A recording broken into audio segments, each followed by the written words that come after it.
Kamusta? Ako si Dr. Mateo, ang kaibigan mong doktor online.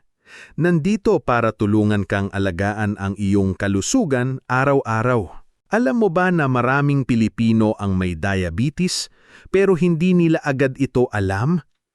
Hindi palaging obvious ang mga sintomas. Kaya minsan, ang simpleng pagkapagod, uhaw o pagpayat, akala mo normal lang.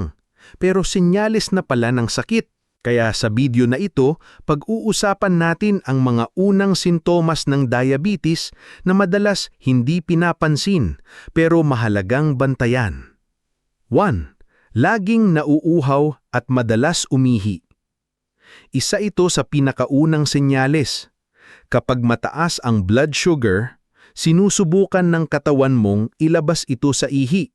Kaya madalas kang naiihi at dahil dito, madalas ka ring nauuhaw. Kung napapansin mong kahit hindi mainit, palagi kang nauuhaw, maging mapagmatyag ka na. 2. Bigla ang pagbabawas ng timbang. Hindi ka naman nagda-diet pero pumapayat ka? Ito ay dahil hindi nagagamit ng katawan ng maayos ang asukal bilang energy. Kaya kinukuha ng katawan ang energy sa muscle at taba mo. Resulta, bigla ang pagbagsak ng timbang kahit normal ang pagkain mo. 3. Palaging pagkapagod o lutang. Yung kahit sapat ang tulog mo parang wala ka pa ring lakas? Ang dahilan, hindi makapasok ng maayos ang glucose sa cells mo. Ibig sabihin, kulang ka sa energy kahit may kinakain kang carbs o sugar. 4. Malabong paningin. Oo, pati paningin naaapektuhan ng diabetes.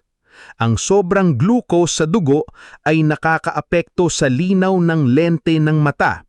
Kaya kung minsan ay malabo ang paningin mo, lalo na kung pabago-bago, magandang ipatingin na ito agad. 5. Sugat na mabagal guminhawa. Napansin mong ang maliliit na sugat ay parang ang tagal gumaling? Ito'y dahil sa epekto ng diabetes sa blood circulation at immune system. Kaya kung may gasgas ka na ng ilang linggo nang hindi nagsasara, patingin na agad sa doktor. 6. Pangangati ng balat at madalas na infection.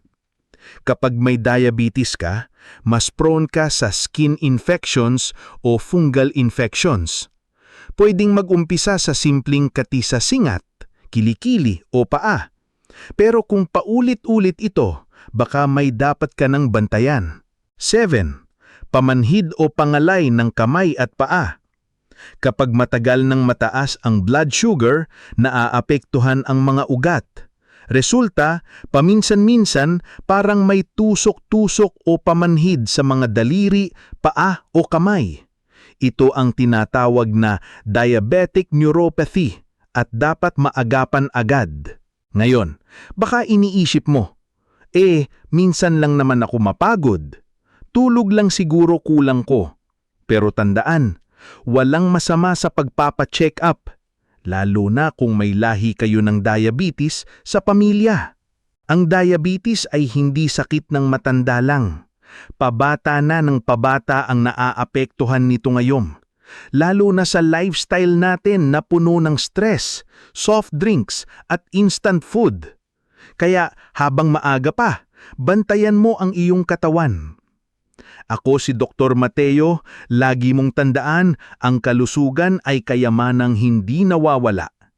Ingat ka palagi at magkita tayo sa susunod na video.